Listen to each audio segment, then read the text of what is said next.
I'm Ava, and welcome to Korean Ladder. 안녕하세요. 하나입니다. 코리안 라달에 오신 걸 환영합니다. 안녕하세요. 준호입니다. 오늘은 짧게 들리는 질문을 자연스럽게 익혀볼게요. Here's my problem. I learned 어디에 가요, but in dramas I keep hearing 어디 가요? Did they just disappear? 좋은 질문이에요. Yes, in casual speech, Korean often drops small particles when the meaning is clear. Today we focus on three question words. 어디, 뭐, 누구.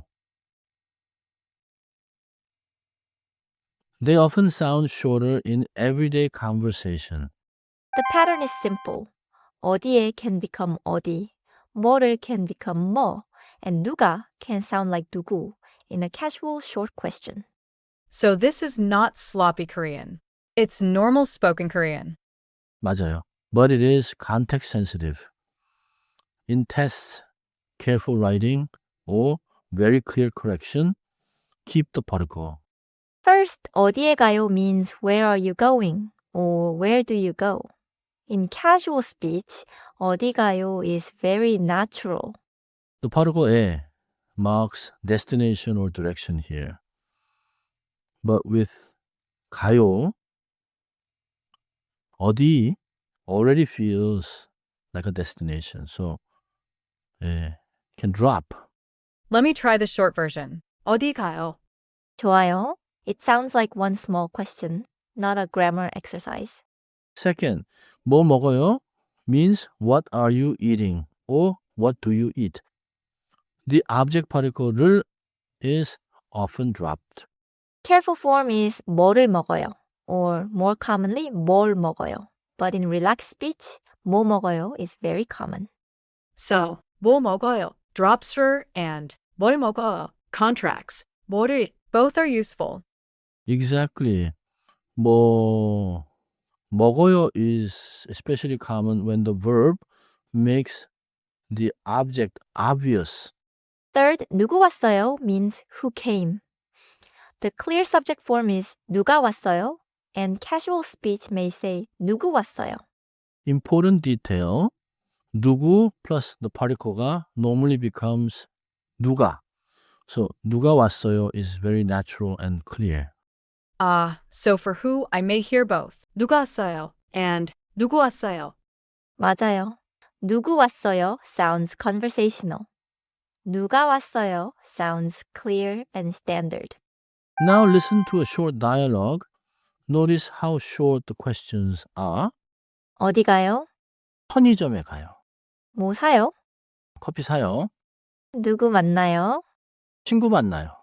I heard 어디 가요? 뭐 사요? 누구 만나요? Knows knower and knowa. Exactly. The verbs 가요, 사요, 만나요 make the roles easy to guess. But don't erase every particle everywhere.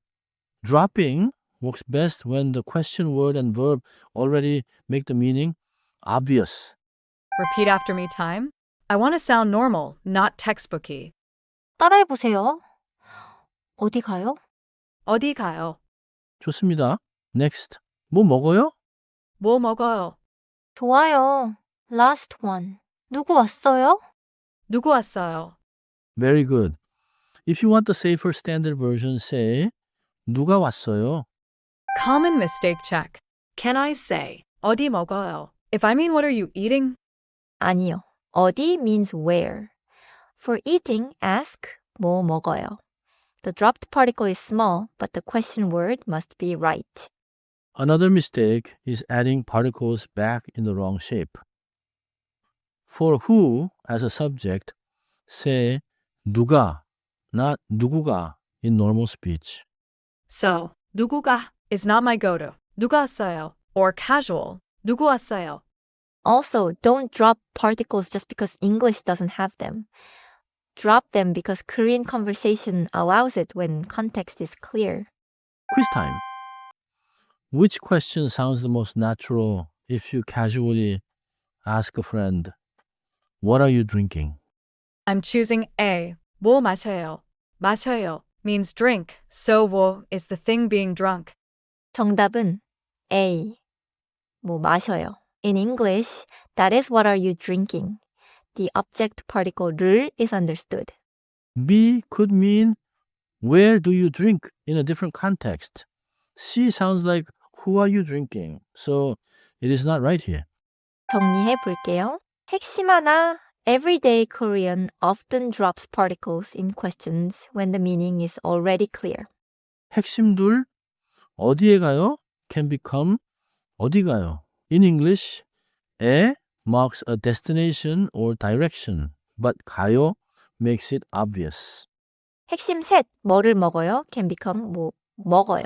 In English, 를 marks the object, but 먹어요 tells us 뭐 is the thing eaten. 총준 핵심 넷 누가 왔어요 is the safest standard form and 누구 왔어요 is a casual short question. In English, both mean who came.